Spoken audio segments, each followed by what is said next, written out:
Donald Trump کی جیت کے بعد زیادہ تر ایک ہی بات ہمیں سنائی دے رہی ہے کہ یہ پاپولسٹ بیانیے کی جیت ہے۔ ڈونلڈ ٹرمپ ایک پاپولسٹ لیڈر ہے اور پاپولسٹ بیانیے کا استعمال کرتے ہوئے اس نے ایک کلٹ کو تخلیق کیا جس کی بنا پر وہ جیت گیا۔ لیکن میں اس کو پاپولسٹ بیانیے سے زیادہ ایک کارپوریشن کی جیت کے طور پر دیکھتا ہوں۔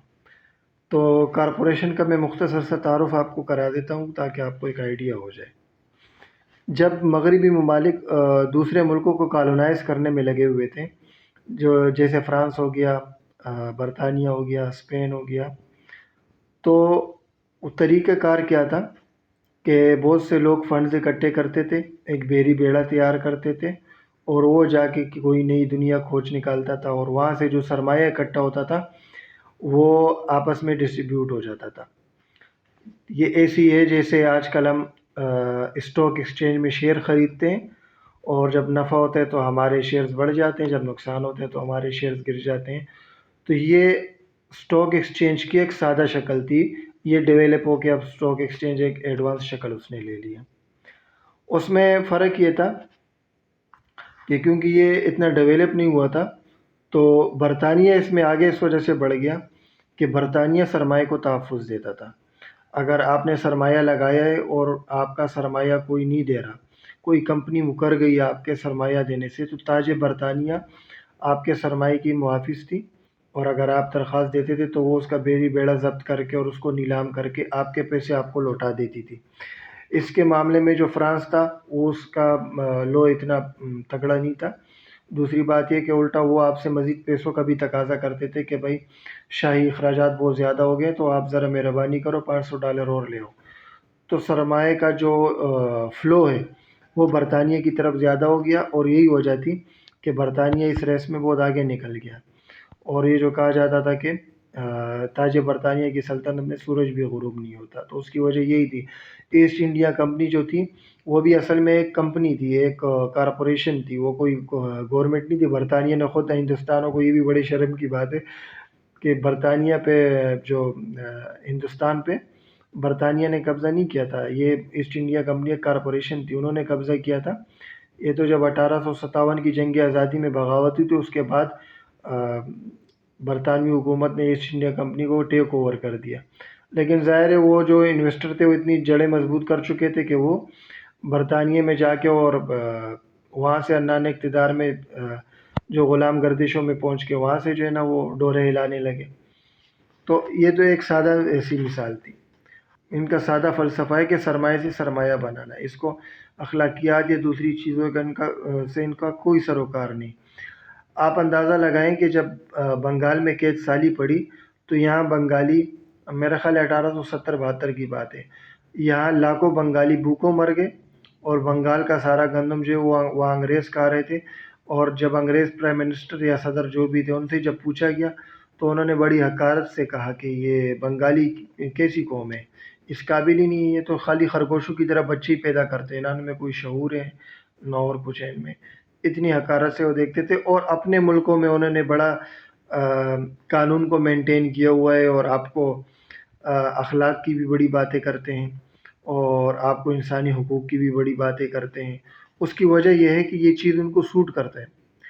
آپ یونانی فلسفے میں اکثر آپ نے پڑھا ہوگا کہ وہ کہتے ہیں کہ یہ جو دنیا کا توازن ہے یہ نیکی اور بدی کے بالکل باریک توازن کے اس کے اوپر چل رہے ہیں۔ تو یہ سننے میں بڑی عجیب بات لگتی تھی، لیکن اگر آپ غور کریں تو واقعی یہ بالکل صحیح لگتا ہے، کیونکہ ہماری غربت سے ہی ان کی امیری قائم ہے۔ آپ ایک چھوٹا سا مثال اپنے ملک سے لے لیں تو آپ کو اندازہ ہو جائے گا۔ ہمارے ملک میں ڈیفینس کے پلاٹ بہت مہنگے بکتے ہیں، یا بیریا ٹاؤن میں پلاٹ بہت مہنگے بکتے ہیں بنسبت کچی آبادیوں کے۔ اس کی وجہ کیا ہے؟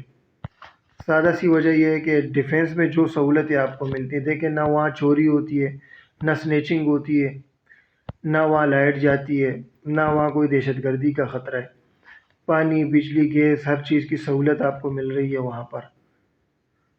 تو یہ سب چیزیں آپ ذرا اندازہ کریں، اگر ہمارے سیاستدان یہ ساری چیزیں پورے پاکستان میں لیاری ملیر کی کچی آبادیوں میں بھی یہ چیزیں عام کر دیں، ایسی گلیاں ہوں، ایسی پکے روڈ ہوں، ایسی لائبریریاں ہوں، سب کچھ ہو، تو آپ کا کیا خیال ہے کسی کا دماغ خراب ہے جو وہ بیریا ٹون میں 10 کروڑ کا 20 کروڑ کا ایک پلاٹ لے گا؟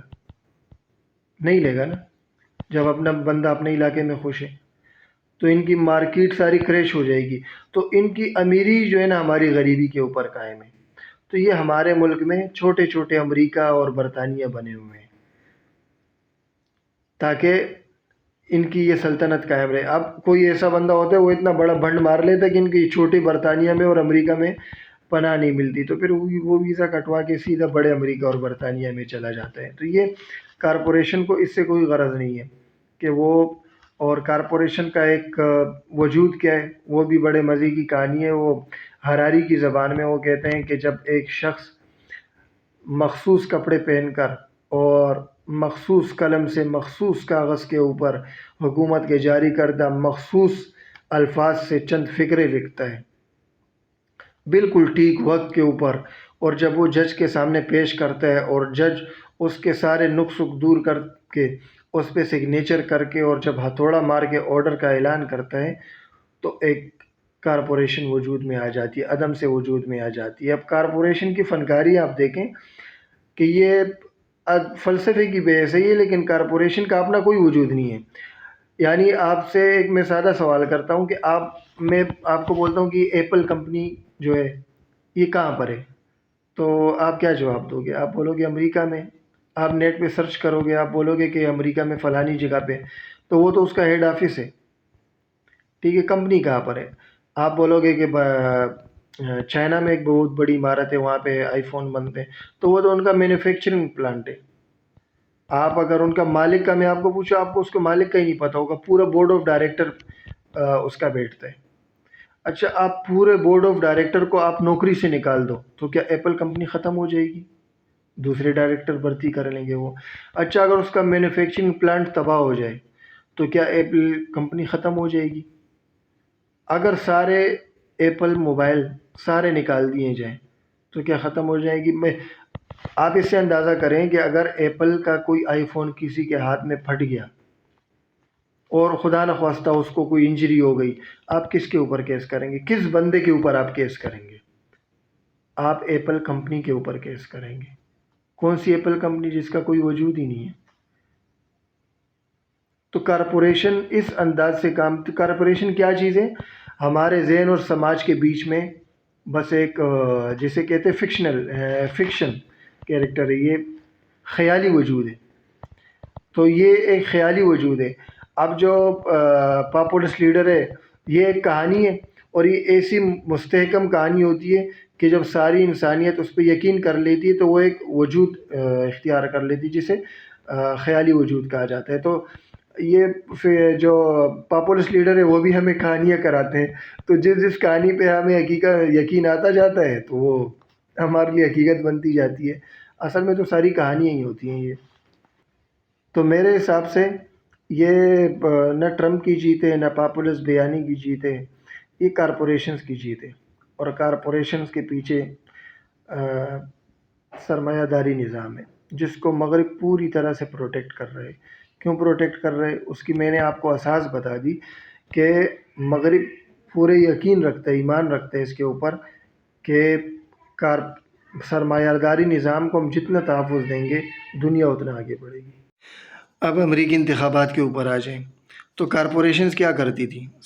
صدارتی امیدواروں کو وہ فنڈز دیتی تھی، سپورٹ کرتی تھی الیکشن کیمپین رن کرنے کے لیے. یہ جو بڑے بڑے بوئنگ کمپنی ہو گئی یا دوسری بڑی بڑی کمپنیاں ہو گئی، یہ کیا کرتی تھی؟ سپورٹ کرتی تھی. اب انہی کارپوریشن میں سے ایک شخص اٹھا اور اس نے کہا کہ بھائی میں امریکی صدور کو سپورٹ کرنے کے بجائے کیوں نہ خود امیدوار بن جاؤں، تو اب وہ خود امیدوار بن گئے. بس اتنا سا فرق ہے.